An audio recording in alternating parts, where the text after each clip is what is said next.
Hello everybody. Dissent at 70. I can define it in just one sentence if you want, but since I have 10 minutes, I'll speak. Dissent at 70 in India means my dissent is better than your dissent. That's what the whole fight is all about. Initially I thought that I did some research. I thought I'll speak like, I'll give you an academic point of view on dissent. But I'm a filmmaker, not a media person. My job is not to give opinions. My job is to observe and tell you stories. I'm a storyteller. So I'm going to tell you the story of my life, where and how I faced dissent and what happened. But before that, I just want to tell you a small story because it will put everything in a context. There was a man who went to a church and he asked a priest, this wine, is this Jesus Christ's blood? And the priest said, yes. So he said, you mean to say intellectually or actually? And the priest said, actually. He comes out and he meets a crazy girl, an insane girl, a mad woman. She's carrying a Barbie doll and she's telling everybody, this is my baby, this is my baby. So he said, you mean intellectually or actually? And that mad girl said, actually. Why I'm saying this, just replace that doll with idea of India.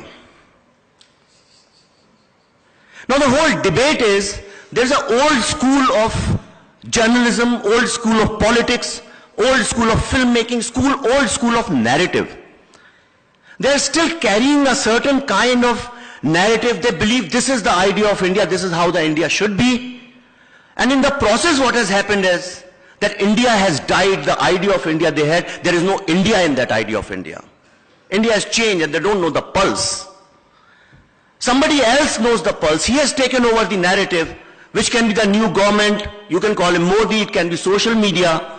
And the ideas which were supposed to come from the media and from the people who create narrative actually are coming from the Prime Minister of the country, and that's why everybody is rattled and they are saying there's no space for dissent.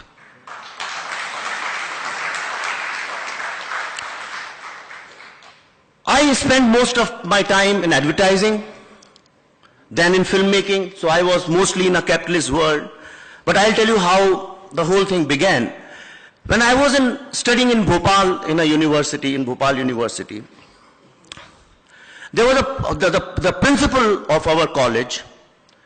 We saw him very often opening the doors of education minister's car, making him sit first and always standing, giving him a glass of water. We thought that this guy is succumbing to the establishment, and we took out a rally and we protested against him.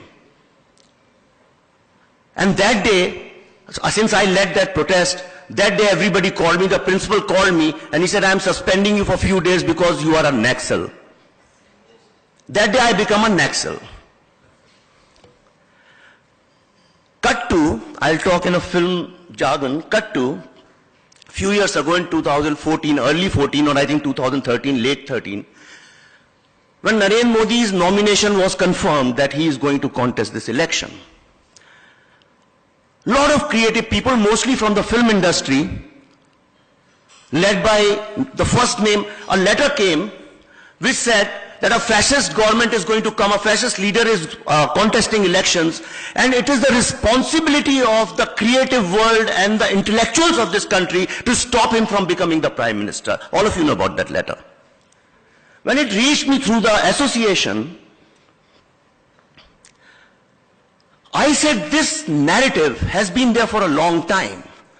These people are the beneficiaries of a certain nexus.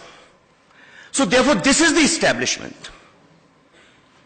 That narrative was the establishment. And I was the first person who refused to sign that letter. A channel which Barkha runs, NDTV, they invited me on a 9 o'clock show. Sorry, I'm taking names because then only you'll understand what I'm trying to say. I'm not here to criticize anybody. There was Nandita Das, there was Anand Patwardhan, there was Ali Padamsi and one or two more people who are well-known people for 10, 20 years, they have been talking against Modi, against RSS and all these people, and I had nothing to do with politics. I was the only person who had refused to sign that. Everybody else had signed that letter. And I was very new to this panel discussion on TV. When everybody started attacking me, somewhere as a reflex, I told Barkha, why are you guys behaving like an intellectual mafia? And that was the last day I ever came on NDTV. Next half an hour, nobody gave me the mic. Few years later, recently last year, when the Kanhaiya episode happened, I'm not bragging, but I'm just telling you, in our house we don't have cable TV and we don't subscribe to newspaper. That's why we're very happy people. That's why I believe that India is a happy country. I saw same Barkha dutt screaming that the space of dissent is shrinking. I said, wow, brilliant. That's why I'm trying to say my dissent is better than your dissent. At that time I was dissenting, though it appeared as if I was with the government, but actually I was taking a stand which was against the establishment, and since that day my job opportunities within the film industry have shrunk. All of you know about it. And for the first time somebody on social media that day called me Internet Hindu. So from Naxal, that day I became an Internet Hindu. Then there was intolerance, debate and award wapsi, all these things happened.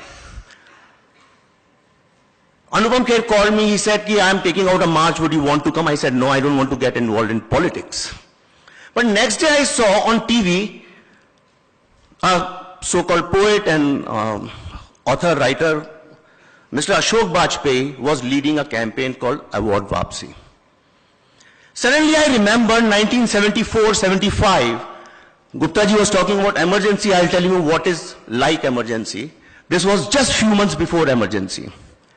Dushyant Kumar, all of you know about him, and Sharad Joshi, I'm sure you know, who wrote Andhon Ka Hathi. Both of them were suspended by Ashok Bajpai because they refused to participate in a function where Indira Gandhi was coming, because they refused to take orders from Ashok Bajpai, and they called him openly. They were dissenting against him. They were suspended. Dushyant Kumar died of heart attack on 75. Sharad Joshi died as a pauper with no money, just a one room in Bombay. That is emergency, when creative people are killed like that. I have seen that time. I was very young, but I have that impressions in my mind. So when he was leading that award wapsi saying intolerance, I again said, wow. And then I called Anupam, I said, I'm going to participate. And that day everybody started calling me Sanghi. So I became a Sanghi. Then I made a film called Buddha in a Traffic Jam. All of you know about it, so I won't get into details of it. You know how it was. JNU decided not to show it.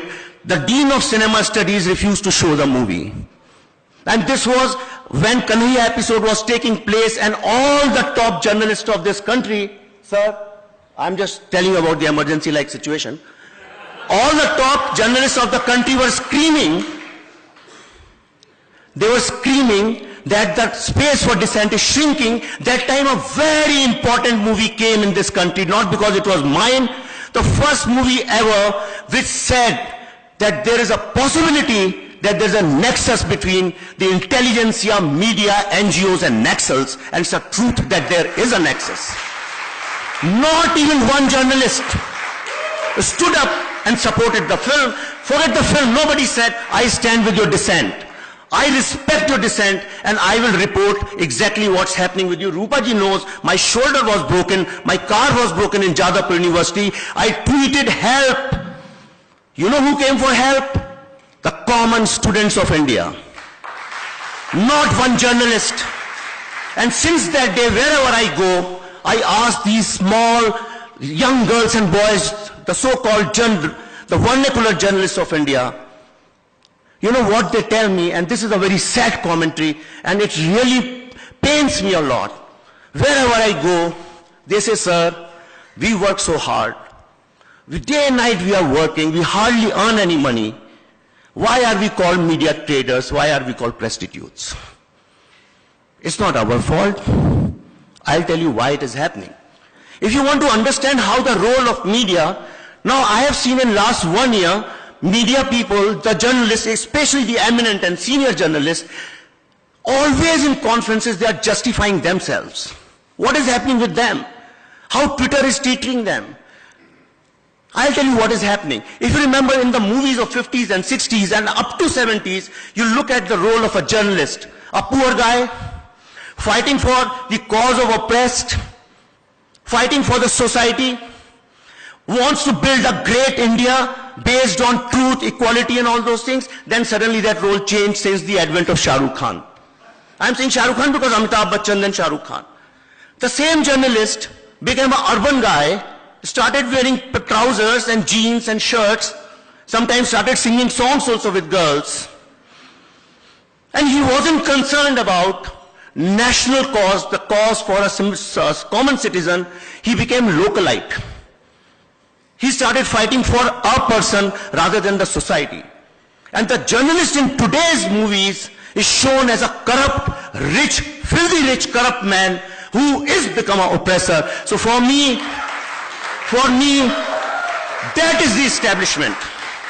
And anybody who stands up against him is a dissenter. So media today has lost the credibility and the right to call themselves dissenters. They have become the establishment.